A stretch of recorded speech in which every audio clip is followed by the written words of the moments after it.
Hello there, and welcome to Dream Past Diaries. I'm truly glad you've made it here.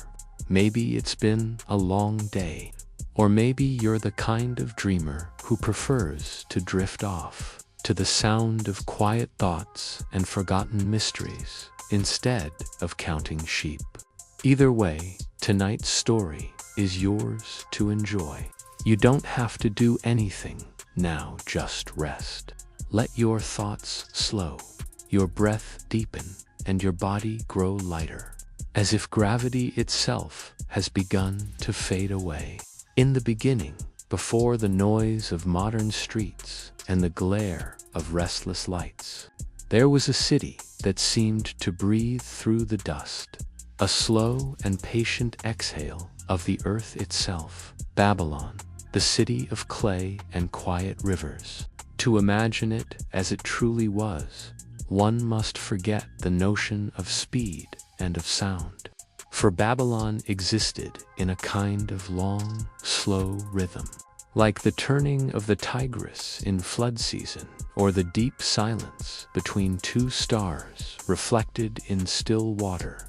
The people who walked its streets, their sandals whispering over the baked mud brick roads. Lived lives so rooted in repetition that each day seemed almost identical to the one before.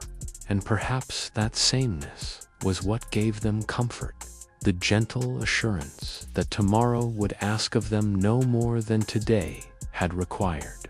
In the mornings, when the mist lifted from the river and the cool air gave way to the faint warmth of the rising sun, the fishermen would come from the reed huts along the banks, their narrow boats barely rippling the surface of the canal. They would move without hurry, their gestures ancient and unchanging, casting nets that had been mended by the same hands that mended their fathers before them and theirs before that. The city slowly awakened, not with noise, but with movement. Shutters being unbarred, clay ovens being coaxed into life, and soft voices murmuring greetings in a language heavy with age. The smell of wet earth and burnt grain filled the air, mingling with the faint fragrance of incense from distant temples. Women in simple linen garments carried baskets of barley, dates, and crushed herbs toward the market square, where everything was slow and deliberate, the weighing of goods a ritual rather than a transaction. The act of handing a coin to another person, a quiet acknowledgement of trust. The market itself was an open plain of clay tablets and baskets, nothing bright or loud about it, only a subdued hum of commerce that felt more like the drone of bees than the clamor of trade. Scribes sat on low stools in the shade, their styluses tapping rhythmically into soft clay, recording not stories or poetry, but numbers, always numbers, the measure of grain, the quantity of oil, the count of livestock. The rhythm of survival etched permanently into the language of cuneiform. Theirs was not a hurried task. The clay had to be just moist enough, the lines straight enough, the impressions deep enough to endure the centuries. And so they worked as though eternity were watching. When one stopped to rest his wrist, he did not look about impatiently, but simply sat, eyes half closed, letting the heat of the day settle over him like a thin layer of dust. Around him, the murmur of the city continued, unbroken, unchanging, the distant chanting of priests in white garments, the creak of wooden carts drawn by oxen, the faint plucking of a lyre somewhere beyond the wall. Every sound in Babylon was slow. Even the river itself seemed to hesitate before moving on, as if unwilling to leave behind the reflection of the city that leaned upon its edge. Built from baked clay and bound by straw were small, square, and quiet, their walls the same color as the ground beneath them, so that the city appeared to grow naturally from the earth. Within those walls, the rooms were dim and cool, shaded by thick mud plaster and narrow windows that let in little more than thin slices of sunlight. The air inside smelled faintly of oil and dust, of stored grain, and the slow burning of small lamps made from fired clay. In such spaces, time seemed to gather in corners, resting there like the pale webs spun by house spiders, untouched and A child's laughter might echo for a moment, then fade as if swallowed by the heavy walls. The rhythm of daily life was marked not by clocks or bells, but by light and shadow, by the angle of the sun upon the courtyard and the changing color of the river as it passed from dawn to dusk. Men worked in silence, crafting jars, carving small idols, or pressing reeds into wet earth to strengthen the walls against rain. Women wove linen on looms, the soft clack of wood against thread, forming a melody that seemed to belong to no single day, but to the long continuity of time itself. Meals were simple: flatbread, cheese, dates, perhaps a stew of lentils and onion simmering in earthen pots, eaten without ceremony, sometimes in the shade of the courtyard fig tree, where the air was thick with the hum of insects and the faint rustle of palm fronds. There was no haste in eating, no urgency in conversation. Words were chosen carefully, as though each carried a weight too precious to be wasted. When they spoke of the gods, their tone was reverent but calm, for in Babylon the divine was everywhere, in the grain that grew, in the river that rose, in the wind that carried dust through the streets. The temples that crowned the city were not places of excitement or fear, but of slow, measured devotion.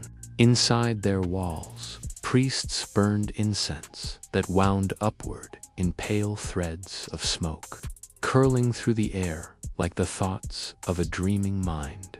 They chanted hymns that had been spoken for centuries, the same words every morning, every evening, until the syllables themselves seemed older than the city. In those temples, it was said, were kept the tablets of ritual, the forgotten ones, written not for the living, but for the gods themselves. Their lines described the proper manner of washing one's hands before prayer, of laying out offerings of bread and beer, of lighting lamps so that their flames leaned eastward. Each instruction was precise and unhurried, as if the act of reading were a form of worship in itself. The rituals were not grand or mysterious. They were humble, repetitive, endlessly patient. A priest might spend hours arranging small bowls of oil on a stone altar, adjusting their placement until the symmetry was perfect, not because anyone would see or judge, but because the order itself was sacred. The same care was taken in cleaning the steps of the ziggurat, in polishing the copper vessels used in offerings, in sweeping the temple courtyard of dust. There was a serenity in such monotony, the peace of knowing exactly what must be done and doing it without question. Outside, the city lived by the same principle. Farmers watched the irrigation channels, measuring the slow trickle of water as it wandered through their fields. Potters turned their wheels at an unchanging pace. Shepherds walked their flocks to the same pastures every day, their sandals treading the same paths worn smooth by generations. The sun rose, the sun set, and the city, in all its vastness, seemed content to exist in the unbroken rhythm of its own repetition at dusk. When the shadows lengthened and the river caught the last gold of the sky, the people of Babylon grew quieter still. Lamps were lit one by one, their flames small and trembling in the soft breath of evening. The air cooled, carrying the scent of wet reeds and cooking oil, and the city seemed to exhale as though settling into sleep. In the courtyards, families gathered around low tables, speaking softly or not at all. The sound of a distant flute might drift through the streets, slow and plaintive, accompanied by the faint murmur of the river against its banks. High above, on the steps of the great ziggurat, the priests began their evening chant, their voices deep and rhythmic, rising and falling with the patience of the tide. The words were old and mostly forgotten, their meanings lost to all but a few. Yet they continued to be spoken, not out of understanding, but out of habit, as if habit itself were a form of faith. The stars began to appear, one by one, reflected dimly in the canals that wound through the city, like veins through flesh. The night in Babylon was never dark. It was a soft blue-gray, glowing faintly from the fires that burned within clay lamps, from the shimmering reflection of the moon on the river. In that half-light, the walls of the city seemed to blur into the desert beyond, as if Babylon were not entirely real, a dream made of dust and ritual, of memory and quiet persistence. And in that dream, everything moved slowly, endlessly, beautifully the same.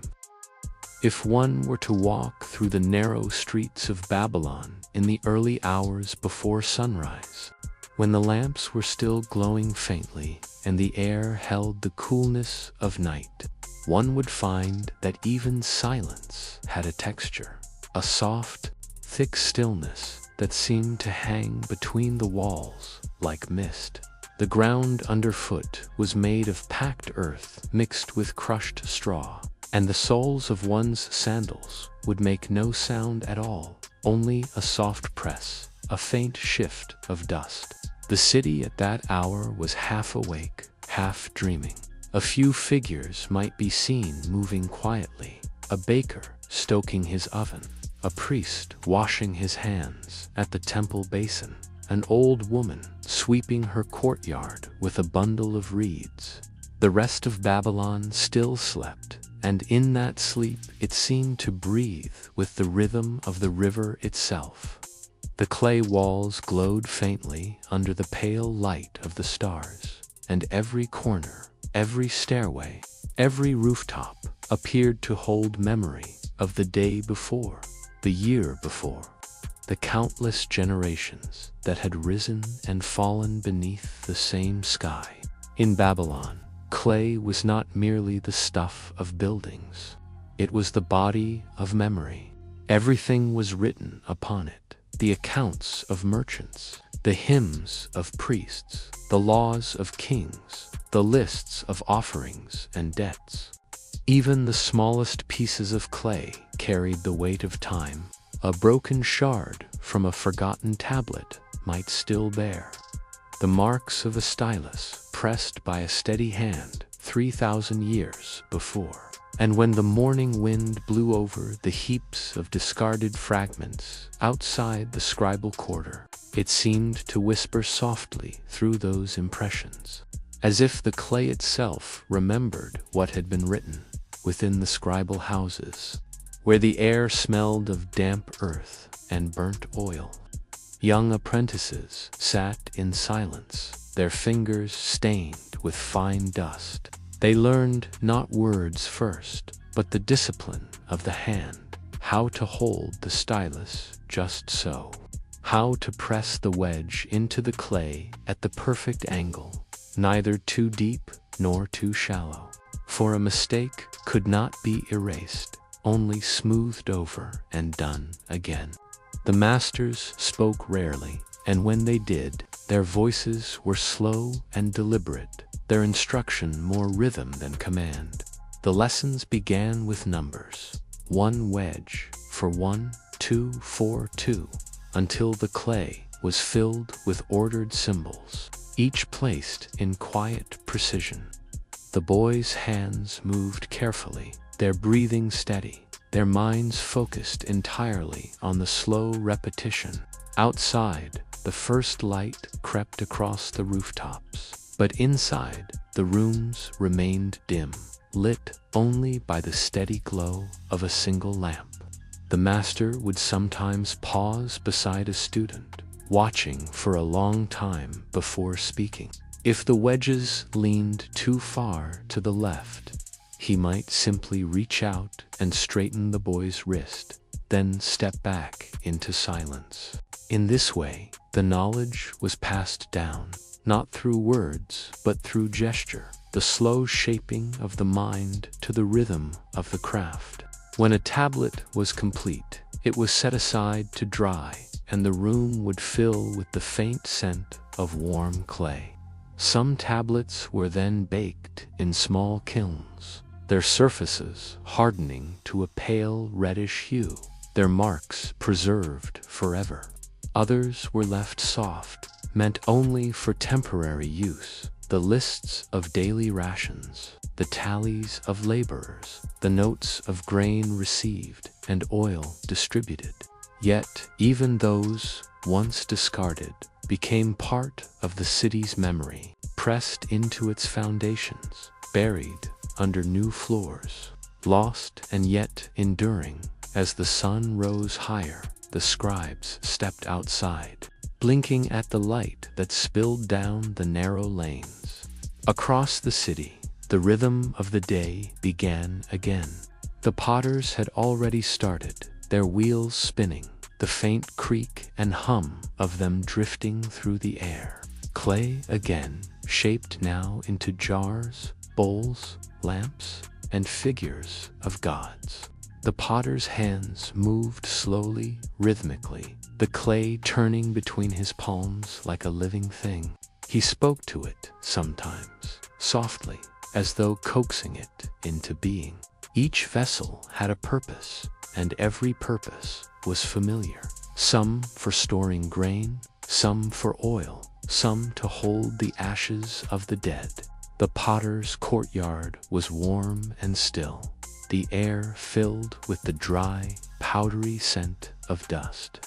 His wife ground ochre pigments to paint the vessels, while his children gathered reeds for binding and straw for tempering the clay. There was no sense of hurry, only a quiet assurance that what had been done yesterday would be done again today and tomorrow and always. The rhythm of turning and shaping seemed to echo the slow turning of time itself. In the marketplace, the merchants arrived, leading donkeys burdened with clay jars filled with dates, honey, and oil. They set their goods in ordered rows and waited. No one shouted, no one hurried. The transactions unfolded slowly, punctuated by long pauses and measured gestures. A merchant would offer a small nod, the other would weigh the goods. Then both would stand in silence, while a scribe marked the exchange on a wet tablet. When the deal was done, the men would touch hands briefly, not as a greeting, but as confirmation, a silent ritual older than writing itself. The city moved in this way through every hour, every season, its life recorded in the endless multiplication of clay impressions. It was said that the gods themselves read from those tablets at the end of each year, measuring the deeds of men as carefully as a merchant weighed his grain. And so the act of writing, of pressing the stylus into the soft earth, was not merely practical, it was sacred. Each line, each wedge, was a prayer, a way of ensuring that nothing was lost to the river of time. As the heat of midday settled over Babylon, the streets emptied, and a soft haze rose from the baked ground. The city seemed to vanish beneath its own stillness. Within the courtyards, people rested, their shadows long and unmoving. The air hummed faintly with the sound of cicadas. A jar cracked in the heat, a quiet pop, and then all was still again. In the shade of the temple wall, an old scribe sat with a half-finished tablet in his lap, the stylus resting loosely between his fingers. He was not writing, but thinking, or perhaps not thinking at all, only drifting in the gentle current of memory. His eyes followed the slow movement of dust motes in the light, and he felt, as all the old men did, that the city was alive, that the clay beneath his feet was breathing softly, remembering him as he remembered it. Somewhere, a priest began to chant, his voice low and steady, and the sound seemed to weave through the air like smoke. The scribe closed his eyes, listening. He could almost believe that the chant was meant for him, that it was the city itself singing to its own reflection. When evening came, the air cooled and the scent of river water drifted once more through the lanes. The scribes carried their dried tablets to the archives, a low building of stone and clay where thousands upon thousands of records were kept. Inside, the shelves stretched endlessly, filled with the quiet weight of history. The air was thick with dust and the faint fragrance of oil. Each tablet, large or small, held a piece of the city, a trade, a promise, a birth, a prayer. The scribes placed the new tablets carefully among the old, then stood for a moment in silence. The walls seemed to hum faintly, as though the clay itself whispered of all it contained. Outside, the stars began to appear, and the lamps flickered in the gentle wind. The city exhaled once more, sinking into its nightly calm. Somewhere, the river lapped softly at its banks, the same sound it had made for centuries. And beneath that sound, deep in the earth, the clay remembered. In the heart of Babylon, where the heat of the sun fell most gently and the air seemed to shimmer with invisible patience, stood the temples, quiet as mountains and just as enduring. Their walls built not for beauty or grandeur, but for the slow breathing of eternity. To enter one of these temples in the early morning was to step into another kind of time, a slower, deeper rhythm in which the smallest motions carried immense meaning. The steps leading upward were wide and shallow, worn smooth by generations of sandaled feet that had climbed them with the same steady pace, dawn after dawn, year after year. The scent that lingered there was unmistakable: oil, ash, and the faint sweetness of cedar smoke, mingling with the dry perfume of clay and sun-warmed stone. Inside, light entered in narrow beams, slicing through the dust that drifted like suspended time. And those beams seemed to make everything visible and invisible at once. The soft outlines of altars, the gleam of copper bowls, the stillness of figures moving slowly in ritual. The priests, wrapped in linen garments, pale as morning fog, began their day not with speech but with silence. They moved through the chambers like thoughts made physical, their hands sure and unhurried, their faces serene and without expression.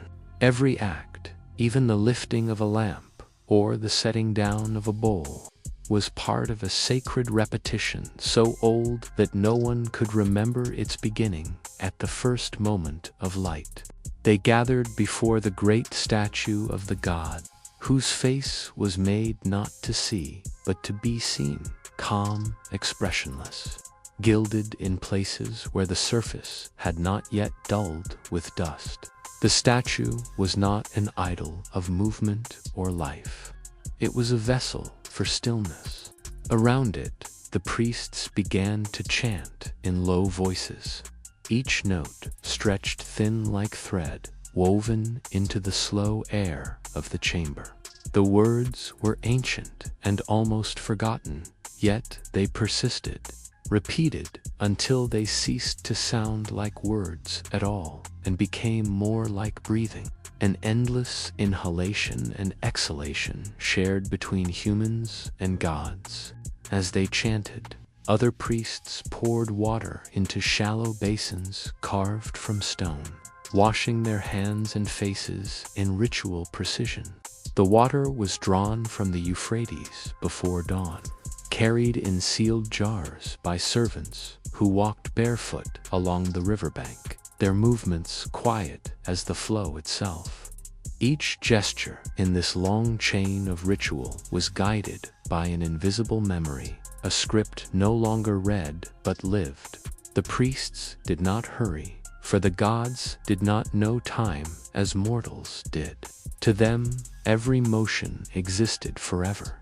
The air inside the temple thickened as incense began to burn, slow and steady, its smoke curling upward in soft threads that caught the light. It smelled of frankincense and myrrh, of cedar resin and oil pressed from olives grown near the river.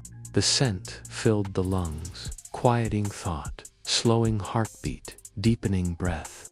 It drifted into the narrow hallways, through the doorways of small rooms where offerings were kept, bowls of grain, cakes of honey, cups of beer left overnight for unseen hands. In those rooms, the silence felt almost physical, as if one might touch it and feel its weight. The walls were inscribed with faint lines of cuneiform prayers, each one a whisper preserved in clay, each one a plea or a praise written by a hand long gone. The priests touched the walls, sometimes as they passed, not in reverence but in recognition, as one might brush the shoulder of an old friend. Beyond the main chamber lay the courtyards, open to the pale morning sky. Here, the city met the divine in the most ordinary way, through cleaning, tending, arranging. Servants swept the flagstones with bundles of reeds, moving dust into gentle piles. Others carried baskets of fresh reeds to line the basins, replaced daily so that the water would remain pure. A young boy fed the sacred birds, scattering grain slowly so that they could peck without haste. The high priest stood upon the platform and watched, his hands clasped loosely before him, his eyes lowered. He would speak only after the city's first full hour of light had passed. Until then, the temple breathed on its own, a great, living body made of silence and repetition. When at last the high priest spoke, his voice was deep and unhurried, like the echo of a cavern. He recited from memory the daily invocation to the gods of water and wind, of harvest and hearth. The words moved through the air as though they had weight, settling upon every surface, sinking into the pores of the stone. No one replied. The chant was not meant to be answered, but to be continued, taken up by the walls, the air, the endless hum of existence. Afterward, the priests bowed and resumed their duties, one polishing a bronze vessel until it reflected the faint shape of his own face, another arranging figs and dates upon a platter, ensuring that the order of colors matched the order described in an old tablet stored deep within the archives. Even the placement of lamps followed ancient patterns, 7 before the altar, 3 along the outer wall, 1 at the threshold to mark the passage between the sacred and the mundane. These numbers had meaning once, but no one remembered it now. Still, they were followed exactly, because to change them would disturb the quiet balance of centuries. By midday, the temple had grown warm, and the air shimmered faintly above the stone floor. The priests rested in the shade of the inner courtyard, their linen robes absorbing the light, their faces calm and unreadable. The sound of the city drifted faintly from beyond the walls, the creak of wheels, the murmur of traders, the bleating of goats. But within the temple, it seemed another world entirely. The rhythm here was slower, more deliberate, as though every second stretched into an hour. Time inside the temple was measured not by clocks or sundials, but by the burning of incense, by the slow consumption of flame and smoke. When the last curl of fragrance vanished, the next ritual began. A bowl of oil was poured upon the altar, another chant began, and the cycle continued. The priests did not tire, for fatigue itself had become a familiar companion, a steady pulse beneath the rhythm of devotion. They moved as though in a trance, their minds emptied of all thought except the precision of gesture. To serve the gods of Babylon was not to speak to them, but to mirror their stillness. In the late afternoon, when the sun leaned low and the river's light turned from gold to amber, the temple began to cool again. Shadows lengthened across the floors, and the priests lit the lamps once more, their flames flickering softly in the thick air. The smell of oil returned, mingling now with that of smoke and dust. The high priest wrote upon a fresh tablet, his stylus moving slowly, each mark pressed with care. He recorded not miracles or revelations, but simple things: the number of offerings given, the quantity of oil consumed, the amount of incense remaining. The gods, it was believed, cared for detail. To neglect the small was to dishonor the eternal. When the writing was finished, he placed the tablet upon a shelf among hundreds of others, all nearly identical. To the untrained eye, they would seem meaningless. Yet each one was an act of remembrance, a breath held in clay. As night descended, the temple doors were closed, but never locked. The gods did not sleep, and so the lamps were left burning softly through the hours of darkness. Outside, the city's noise faded into a long hush. From the ziggurat above the temple, a faint wind stirred, carrying with it the distant murmur of the river. The priests withdrew into their quarters, where they lay upon reed mats, their robes folded neatly beside them, their faces turned toward the east in anticipation of dawn. They did not dream, or if they did, their dreams were slow and colorless, filled with the same soft light that fell each morning through the high, narrow windows of the temple. The world outside turned and changed, but within those walls, everything remained as it had always been, eternal, silent, and endlessly breathing. Long before the towers of Babylon caught the light of dawn, before the temples were veiled in incense and the markets filled with the soft murmur of trade, there were the builders, the men who shaped the earth into walls, canals, and foundations, whose hands carried the weight of the city in silence. They began their days before the rest, rising while the river was still shrouded in mist, when the air was cool and the sand beneath their feet felt damp with night's breath. Their work was not hurried. Nothing in Babylon ever was.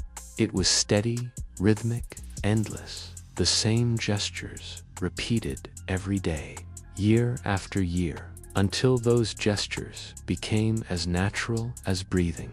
The builders worked in groups of 10 or 12, moving like extensions of one another, each knowing without words when to lift, when to place, when to rest. The first task was always the same: to knead the earth. The soil was mixed with straw, trodden by bare feet until it grew soft and pliable, the scent of wet clay rising thick and cool in the morning air. The men would speak little, their voices low and calm. The same words spoken every day, simple phrases about the weather, about the river's height, about the sound of cranes in the distance. There was a peace in their monotony, a comfort in knowing that nothing would change. They filled wooden molds with the clay mixture, pressing it flat, their palms leaving faint impressions that would dry and harden beneath the sun.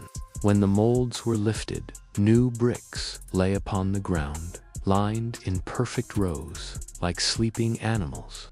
They were left to bake in the heat, turning slowly from dark brown to pale red, their edges cracking just enough to show they were alive with the memory of water. Around them, the air shimmered faintly, and the city began to stir. Distant voices, the sound of a lyre, the bray of a donkey. The builders paid no attention.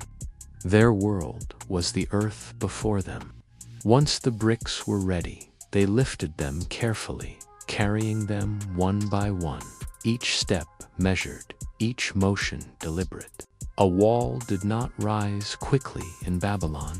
It grew as trees grew, slowly, patiently, layer upon layer, until what began as dust became permanence. The foreman, an old man with a voice like gravel, would trace the outline of the wall in the sand with a reed stick, the lines faint and precise.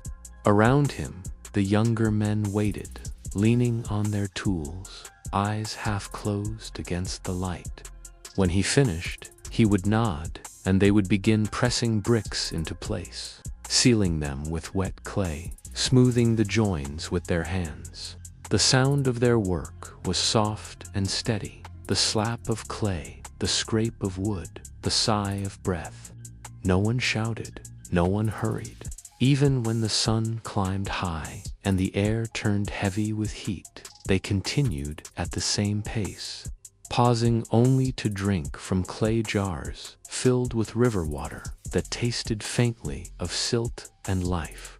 The smell of the drying bricks mixed with the scent of sweat and earth until it became impossible to tell where the body ended and the city began.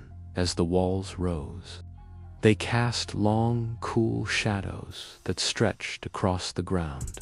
Children would come to watch, sitting quietly in the dust, their eyes following the slow rhythm of the work.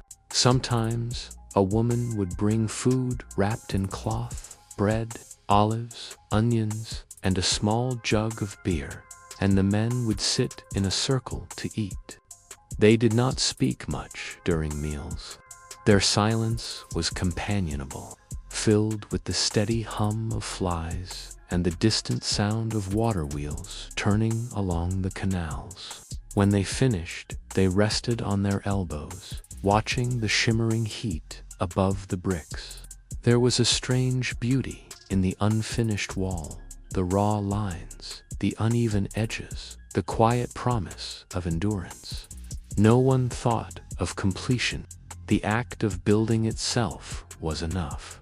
Beyond the walls, other builders worked on the canals that fed the city. The canals were veins of the land, carrying the lifeblood of the river into the fields. Men stood knee-deep in the water, lifting mud with baskets, shaping the banks with wooden spades. The sound of their labor was slow and steady, a rhythm older than language. They sang sometimes low songs without melody, more like breathing than music. The water caught the sun and threw it back in 1,000 tiny reflections, flickering over their faces like the movement of thought. The foreman marked the line of the canal with a string stretched taut between two poles, ensuring it ran true. The flow of water was sacred. Too slow, and the crops would thirst. Too fast, and the earth would wash away. Balance was everything. and balance was found not through measurement, but through patience. The builders of the canals were the quiet mathematicians of the land. Their calculations made, not with numbers, but with intuition and memory. When the day began to fade, and the light turned to a soft gold that seemed to melt into the clay itself, the builders stopped. They did not leave immediately. They stood for a time, looking at what they had done, not with pride, for pride was foreign to them, but with a calm acknowledgement that the work had been right. They wiped their hands on their garments, leaving pale streaks of clay. The streets were quiet by then, the air filled with the scent of evening fires and cooling earth. In the distance, the ziggurat glowed faintly, its shadow long against the horizon. The builders moved through the alleys like ghosts of the city they had created, their silhouettes blending with the walls that bore the memory of their touch at home. Their wives waited in courtyards, lit by small lamps. Water was poured over their hands, washing away the dust of the day. The meal was simple, the talk softer still. A child might climb into a father's lap, tracing the lines of dried clay on his arms, asking what it was like to build something so large. The father would smile faintly and say nothing. There was no need to explain. The child would fall asleep before the lamp burned out, and the builder would sit for a long time watching the light flicker on the wall, feeling the heaviness of his limbs sink into the earth beneath him. Outside, the city murmured in its sleep, the sound of water running through its veins, the whisper of wind against brick. The walls, the canals, the streets, all of them breathed together, slow and unending. In the archives, scribes recorded the completion of each section of wall, each gate, each channel of water, their styluses pressing soft wedges into the clay of new tablets. The names of the workers were not written, only the measures, the materials, the quantities. Yet the builder's touch endured more surely than any name in the roughness of a brick, in the curve of a wall that caught the morning light just so. Babylon was built not by design alone, but by the slow devotion of countless hands, repeating the same gestures until they became indistinguishable from prayer. When the night finally settled, the walls still held the heat of the day. The moon rose above them, silvering their edges, softening their shapes. A faint breeze moved through the city, carrying the scent of the river and the cool promise of dawn. Somewhere, a night watchman passed along the ramparts, his footsteps muffled against the clay. The builders slept, but their work did not. It stood silent beneath the stars, a quiet testament to time itself, to the patience of men who built with earth, with breath, with the long endurance of silence. And in that stillness, the city waited, half alive, half dreaming, its foundations humming softly with the memory of hands. In the quiet heart of Babylon, behind the walls of sun-baked clay and under roofs woven with reeds, life unfolded in small, deliberate gestures, the life of families, of mothers and fathers, of children who played in dust-soft courtyards, and old grandparents who watched the days pass with eyes that had grown used to sameness. There was a stillness that settled over the homes each evening, a rhythm so gentle that it was less a routine and more a long, collective sigh, breathed by the whole city as the heat bled away from the walls and the air turned heavy with the smell of cooking fires and river wind. Every home in Babylon was much the same, a square of rooms built around an open courtyard, a world both enclosed and open to the sky.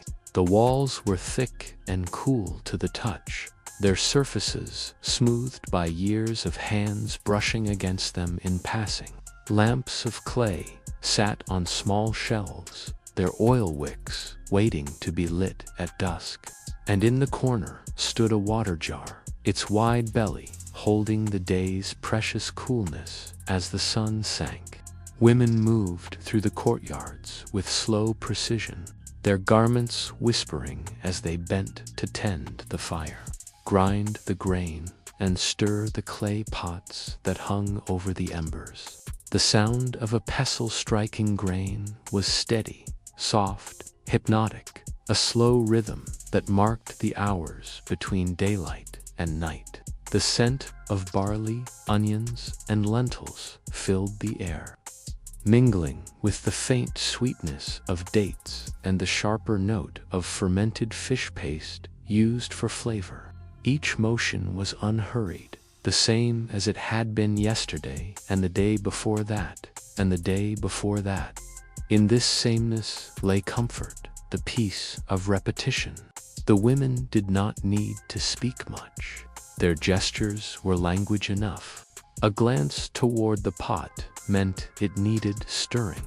A small nod toward the child meant the bread must be watched. Life unfolded in gestures of shared understanding, each action measured against the memory of countless others before it. Men returned from the day's labor as the lamps were being lit. Their feet were covered with dust, their hands stained with the color of earth or grain or metal. They entered quietly, bowing their heads slightly as they passed through the doorway. The change from the open noise of the street to the enclosed softness of home, like a change in temperature, a settling of spirit.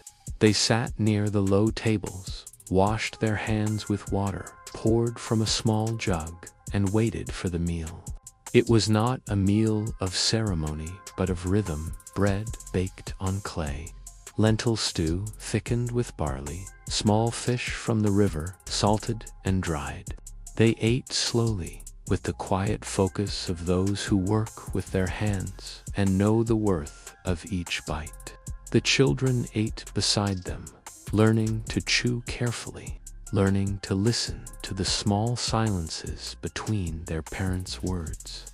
When they laughed, it was a brief sound, soon softened by the weight of the evening. After the meal, the family gathered in the courtyard, where the air was cooler.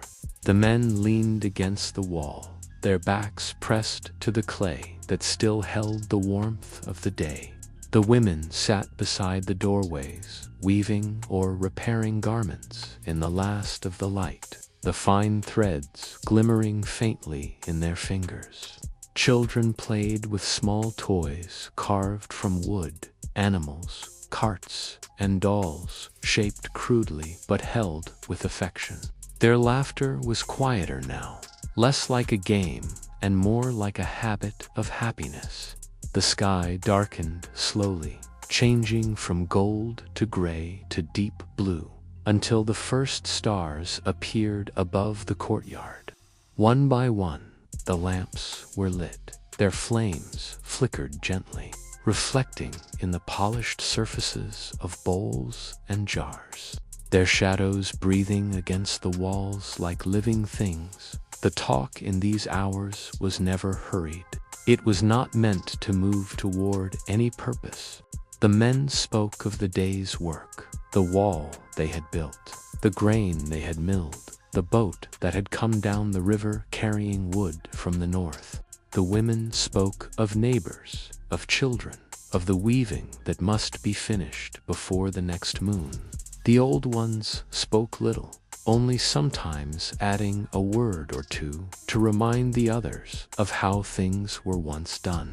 The conversation drifted like the smoke from the lamps, rising, fading, never meant to last. The sound of it filled the courtyard with a softness that felt like rest. When the younger children began to grow sleepy, they were carried to their beds, small mats woven from reeds. laid in corners where the air moved slowly. Mothers brushed the dust from their hair and whispered to them in voices low and even. The words were not stories, but simple repetitions, reminders to sleep, to breathe, to rest. The children's eyes fluttered closed before the sentences were done. The older ones lingered, tracing patterns on the ground with sticks, half listening to the quiet murmur of the adults. Beyond the walls, the city hummed in its own kind of sleep, the faint call of a night vendor, the slow creak of a wheel, the distant ripple of water through the canals. Inside, the air grew cooler. A soft wind passed through the open courtyard, carrying with it the scent of wet clay and burned oil. The lamps burned lower, their wicks bending toward the last of the oil. In the shadows, the details of the home faded, the lines of the walls, the curve of the jars, the sleeping faces of the children. The city became a single, slow breath, exhaled by thousands of homes like this one. The families slept not in silence, but in the shared murmur of a city that dreamed the same. Dream every night, a dream of stability, of endless routine, of small labors that would begin again with the rising of the sun in the early hours. Before dawn, the first to wake were the women. They moved quietly, their bare feet whispering over the cool ground. They stirred the ashes, rekindled the fire, ground the first grain. The smell of baking bread filled the air again, soft and familiar. The men would wake to this scent, to the sound of water being poured, to the hum of morning voices. The children would stir, half awake, blinking against the pale light. And just like that, the day would begin again, the same as the day before, and yet new in the subtle way that every repetition holds its own small difference. This was the true rhythm of Babylon, not its kings, not its wars, not its towers, but this, the quiet persistence of families repeating the same gestures, day after day, until even the passage of time seemed to slow in respect above them. Unseen but always present, the ziggurat caught the first light of the morning. Birds gathered on its edges, their cries faint in the vastness of the dawn.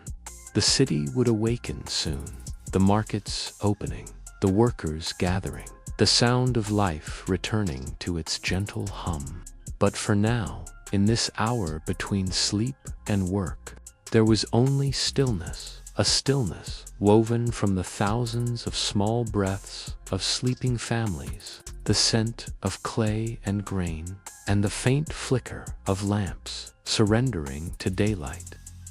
When the first pale light of morning reached the upper steps of Babylon's ziggurats, the priests were already awake, moving through the heavy stillness of the temple corridors with the quiet patience of those who live their lives inside rituals older than memory. The temple was not a place of sound, but of texture, cool, stone-worn, smooth beneath bare feet. The scent of cedar and incense that clung to every surface, the faint rustle of linen robes brushing against the air. To walk through it was to walk inside a long exhalation of time, a space where nothing hurried, nothing shouted, nothing broke the endless rhythm of prayer that had been repeating for centuries. The priests knew each corner of it by feel, the cracks in the walls where dust gathered, the grooves in the floor carved by years of footsteps, the slight bend in the stair that marked the halfway point to the upper chamber. Their days began not with words, but with cleansing. Before any prayer could be spoken, before any offering could be made, the body itself had to be made still. They stepped into the small bathing chamber, where water from the river had been carried at dawn and poured into a stone basin. The water was always cold, startling in its purity, yet they did not flinch. They washed their hands, their faces, their arms, then poured a final handful over their heads, letting it run down their necks like a slow stream. The sound of the water echoed faintly, filling the room with a rhythm that seemed to slow the heart itself. They dried their skin with woven linen cloths, their motions unhurried, repeating the same gestures every morning until the gestures themselves became a kind of devotion. After the washing came the anointing oil of myrrh, oil of cedar, oil of frankincense, rubbed gently into the skin until the faint sheen of it caught the light. The scent lingered, rich and heavy, joining the air of the temple in a perfume that never truly faded. Once prepared, they dressed in the robes of service, long garments of white linen bound with woven sashes. The linen was smooth and cool, and the faint whisper of it against the floor sounded like a prayer, half-spoken. They moved in silence through the outer halls, carrying small bronze lamps whose flames trembled faintly against the damp air. The temple corridors were dim, lit only by these moving lights and the small shafts of dawn that entered through narrow windows high above. The walls were carved with scenes of gods and kings, their faces softened by the passage of centuries, their eyes seeming to watch in stillness. The priests never looked up at them. Their eyes were always cast downward, not from fear, but from habit, the habit of humility before what was endless. At the heart of the temple lay the sanctuary, a square chamber where the air seemed heavier, as if sound itself had slowed to a halt. Here stood the altar, a simple block of stone worn smooth by time and the touch of hands. Above it hung small bronze chains from which incense burners were suspended. The priests moved toward them, their steps measured, and began to light the incense. The smoke rose slowly, curling upward in thin, wavering lines before spreading gently across the room. It was the smoke that carried prayers upward, not the words themselves, but the breath behind them. The scent of the incense filled the chamber, blending resin, wood, and the faint sweetness of burnt honey. It clung to the robes, to the skin, to the very air, until breathing became an act of worship. The prayers themselves were long and slow, spoken in the old tongue that few outside the temple understood. They were not meant to be heard or even fully understood. They were meant to be felt, each syllable drawn out, each breath measured, the rhythm more important than the meaning. The priests' voices rose and fell like the tide of a slow river, merging until no single voice could be distinguished from another.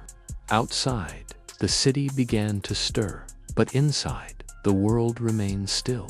The chants continued as the sunlight shifted, touching the carved stone walls, warming the bronze vessels, turning the floating smoke into rivers of gold and gray dot at midday. The outer courtyard filled with a dim, humming light. Birds landed on the temple edges, their wings flickering against the sky. The priests emerged from the sanctuary, their faces calm, their eyes distant. They tended to the offerings left by the people, bowls of grain, jars of honey, small figures molded from clay. Each object was handled gently, examined, placed on the altar or beside it, then recorded on a tablet by a scribe seated near the door. The scribe's stylus pressed slow, deliberate marks into the soft clay, the sound like the faint ticking of a clock no one could see.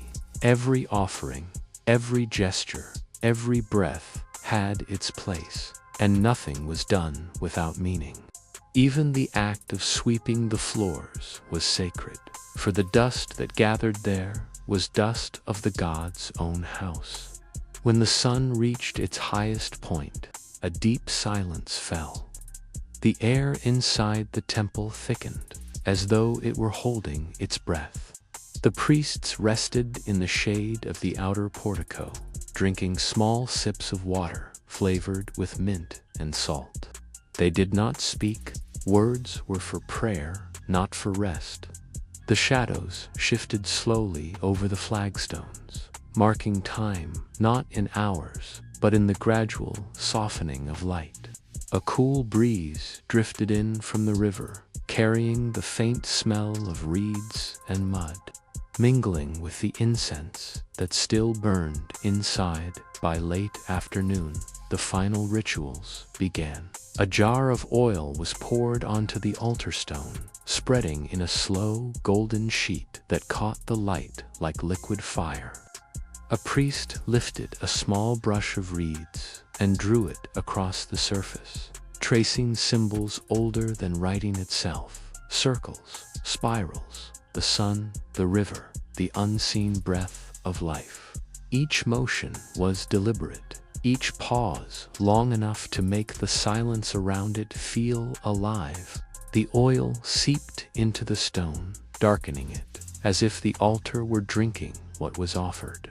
Another priest recited the evening prayer, his voice deep and steady, repeating phrases that had been repeated so many times that even the walls seemed to know them by heart.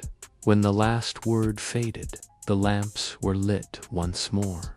Their flames shimmered against the carved reliefs, bringing to life the figures of winged beings and coiled serpents, the symbols of creation and destruction, of night and dawn. The temple filled with that soft, golden glow again, the same glow it had known for generations, the same warmth that had touched countless faces before. Outside, the light of day began to wane, turning the sky a dusty pink that deepened into blue. The priests gathered the ashes of the incense, placing them carefully into small clay jars to be buried later near the temple gardens. Even the ashes were sacred. Even what was consumed by flame was part of the cycle. As night descended, the priests began their slow ascent to the upper terrace. The steps were steep and narrow, rising above the city until the wind grew cooler and the sounds below faded into a distant hum. From the top, they could see all of Babylon, the walls, the canals, the slow silver line of the river winding through the darkness. The city shimmered faintly, its thousands of lamps flickering like a constellation turned upside down. The priests stood there in silence, their robes stirring gently in the wind, their faces turned toward the stars. They did not pray now. They only watched. The gods, they believed, listened more in silence than in words. Below, the temple itself seemed to breathe. The heat of the day seeped out of the stones, and the scent of incense still hung in the air, mingling with the cool night breeze. A faint sound, perhaps the echo of footsteps, perhaps the whisper of sand, drifted through the corridors. In the city, people slept. The builders, the merchants, the families, all dreamt beneath the same sky, their lives tied together by the quiet hum of this great temple where time itself seemed to move slower, where even dust held memory. And when dawn would come again, the priests would rise as they had done today, and as they would do tomorrow, and for every tomorrow after, until even the gods themselves forgot when it had first begun. When the first light crept over the walls of Babylon, the market was already awake. It did not wake all at once, but in slow layers, like the opening of a flower to the sun. First came the sound of wheels, wooden, uneven, soft in the dust, and the gentle clop of donkeys' hooves on the packed earth. Then came the murmur of voices, quiet at first, a low hum that grew with the dawn. The air was still cool, heavy with the smell of clay, straw, and the faint sweetness of bread baking in distant ovens. The market did not begin with noise. It began with movement, the slow lifting of baskets, the careful laying out of fabrics, so that the rising light could find their color. There was no rush. Babylon was never in a hurry. Its people moved with the patience of the river itself, steady, certain, unchanging. The market stretched along the wide street that ran parallel to one of the canals. On one side were the stalls of potters, their clay vessels stacked in neat, uneven towers, jars for grain, bowls for oil, cups for beer. The potters sat cross-legged beside them, their hands coated with the faint dust of their craft, smoothing each surface with small pieces of cloth, as if to remind the world that even clay required tenderness. Beside them were the weavers, their stalls draped with lengths of cloth dyed in shades of indigo, ochre, and pale green. The cloth moved gently in the morning breeze, rippling like water, whispering as it brushed against itself. The smell of the dyes, earthy, sharp, metallic, hung faintly in the air. The weaver's fingers were stained with color that no washing could remove, and they sat in the same posture they had known since childhood, looping thread through thread, a rhythm that was half work and half meditation further along.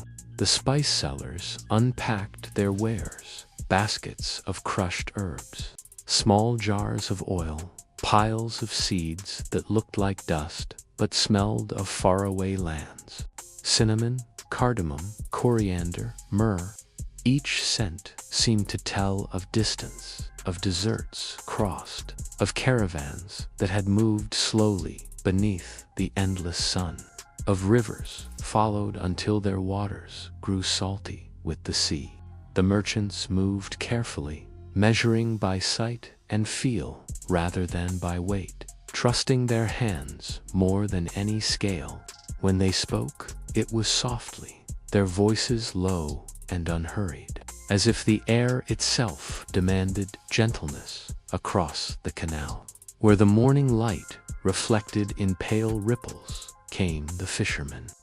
Their boats slid against the banks, and they lifted their baskets, wet with the smell of river and reed. The fish inside were small, silver, still trembling faintly as they caught the last of their life's motion. The fishermen worked with the same patience as the builders and priests. They laid the fish out in rows, wiped their hands on rough cloths, and waited. There was no calling out to customers, no shouts of trade. The people of Babylon did not bargain with noise. They bargained with time, with the long silence of looking, the faint tilt of a head, the slow back and forth of offers that felt more like a shared understanding than a transaction. As the sun climbed higher, the market grew warm and the colors deepened. Bronze vessels glimmered faintly, catching the light like still pools. Baskets of grain, barley, wheat, millet formed small hills of muted gold. The grain sellers sat behind them, idly tracing lines in the dust with sticks as they waited for buyers. Children ran between the stalls, carrying water from the canal in small jars, their laughter a soft echo against the hum of adult voices.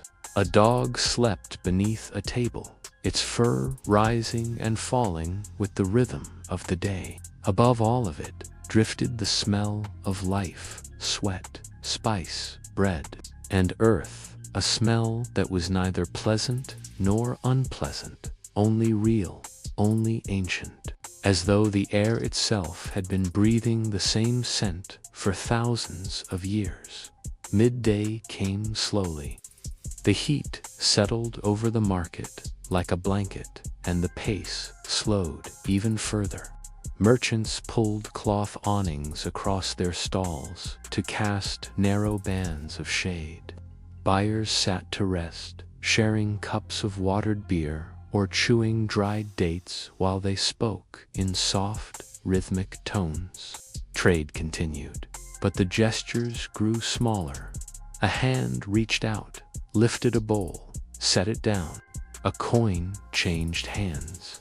Dust swirled lazily in the air, each particle glowing briefly in the sunlight before falling back to earth. It was a heat that softened everything: sound, color, thought, until even the movement of a fly seemed deliberate. In one corner of the market, near the shadow of a tall palm, a scribe sat behind a low table, recording the transactions of the day. His stylus pressed into clay with slow precision, each mark a testament to patience. He wrote not for glory, but for memory, for the quiet recording of a world that would otherwise vanish into the air. Around him, people passed without looking, their feet stirring faint traces of dust that settled again almost instantly, as though the ground itself wished to remain unchanged. When the sun began its slow descent, the market shifted again. The colors softened, the voices faded. Merchants began to gather their goods, wrapping cloth around pottery, pouring remaining grain into sacks, covering baskets with woven lids. The air smelled of cooling clay and smoke from nearby fires where evening meals were being prepared. The canal caught the last of the light, its surface turning gold for a brief moment before dimming into gray. The fishermen pushed their empty boats back into the water, their movements steady and practiced. Across the street, a woman washed her hands in a shallow bowl, the sound of water falling like a small private prayer. By nightfall, the market was almost silent.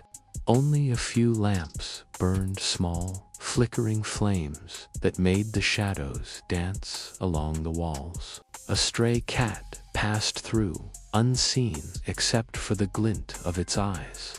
The last merchants finished packing their wares, speaking in low tones that carried no urgency.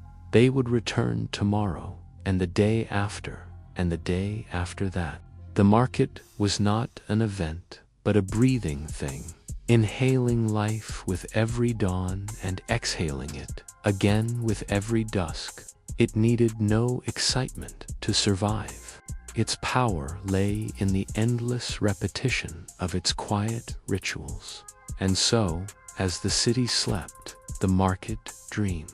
The empty stalls seemed to hold the memory of voices, the faint smell of grain, the lingering warmth of hands that had touched and measured and offered. The canal glimmered under the moonlight, a silver thread binding everything together. Somewhere, a late cart rolled by, the sound echoing softly against the walls. The merchants slept in their homes, their dreams filled not with wealth, but with the slow peace of order, of knowing that tomorrow would be exactly like today, and that there was comfort in that sameness, in the still, unending hum of Babylon's morning markets. As the last traces of sunlight faded over the walls of Babylon, a soft stillness descended upon the city, filling every corner with a gentle hush that seemed to stretch for miles and hours alike. The ziggurats, high above the river and streets, caught the final glow of dusk, their surfaces softened into muted gold and pink.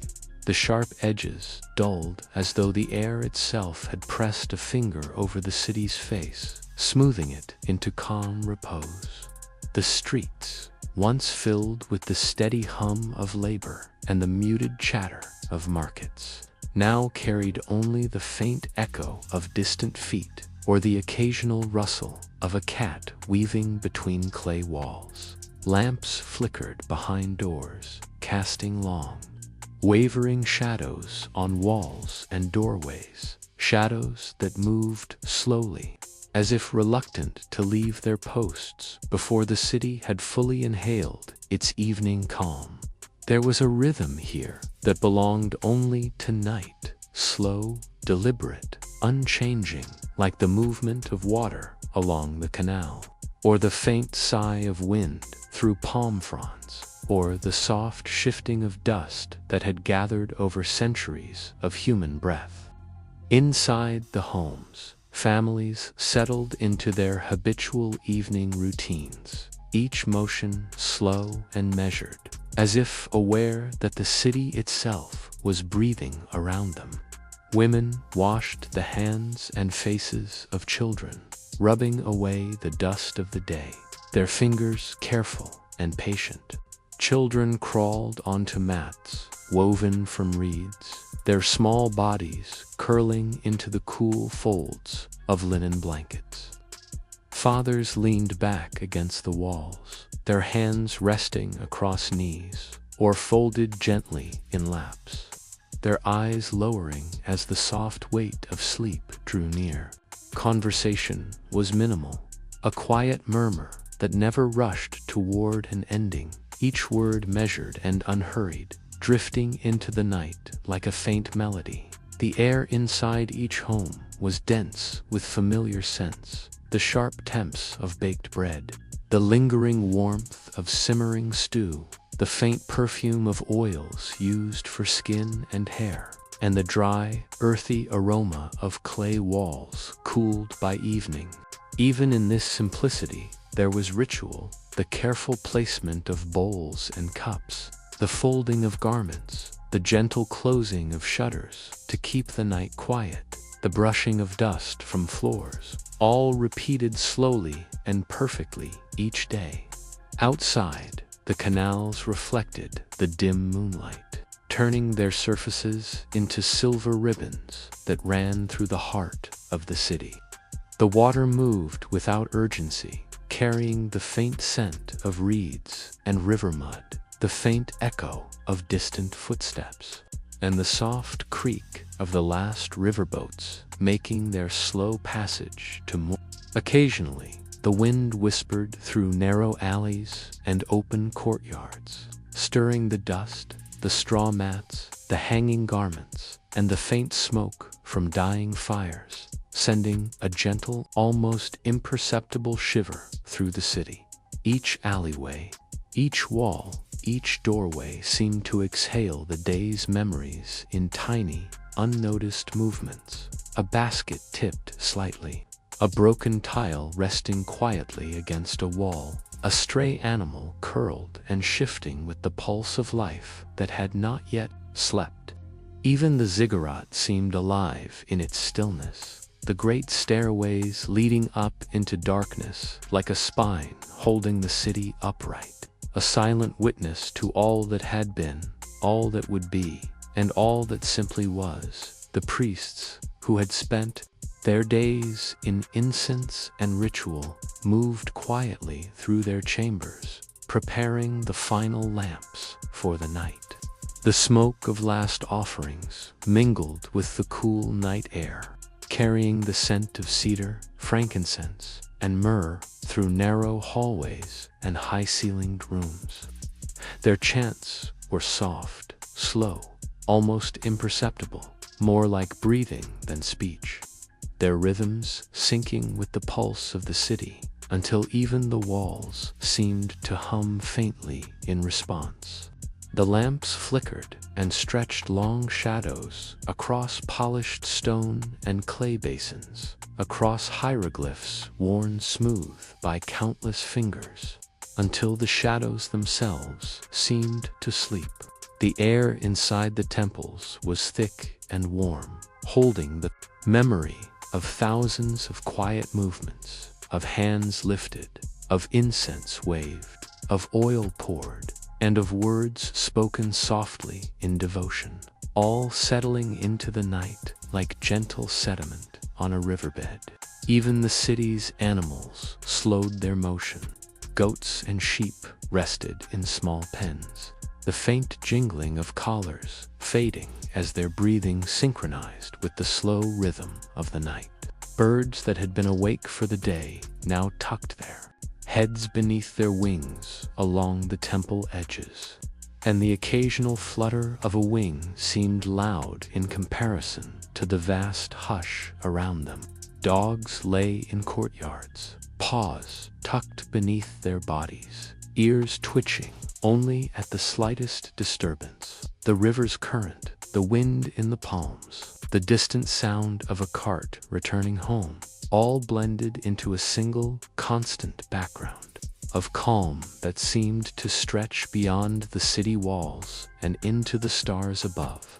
By the time the moon had reached its zenith, the city was quiet in a way that felt deliberate, as though every brick, every grain of sand, every drop of water had agreed to rest simultaneously. The homes were dark, the temples dimly lit, the streets empty, except for the faint motion of air and shadow. Even time itself seemed slower, unspooling in long, even breaths. Memories of the day's labor, the rising and falling of voices, the clinking of coins, the brushing of dust from clay, all settled gently into the earth and air, leaving the city wrapped in soft quiet. In these hours, Babylon did not move. It only existed, and in existence, it rested. The first hints of pre-dawn arrived as a pale gray light along the horizon, brushing the tops of walls and the river's surface, softening edges, turning stone and clay into shapes without sharpness, almost like a painting. The priests, the merchants, the families, all stirred slightly in their sleep, their breathing merging with the rhythm of the city itself. The ziggurat caught the first light, faint as a whisper, and the air seemed to hold itself in anticipation. And though the city would soon wake again, with labor, trade, and ritual, for this moment it remained entirely still, its vastness measured not in walls or canals or towers, but in the slow, endless pulse of quiet life, the patient, infinite hum of a city breathing through the night, through centuries, through memory, and through dreams that belonged as much to the stones and dust as to the living souls who called Babylon home.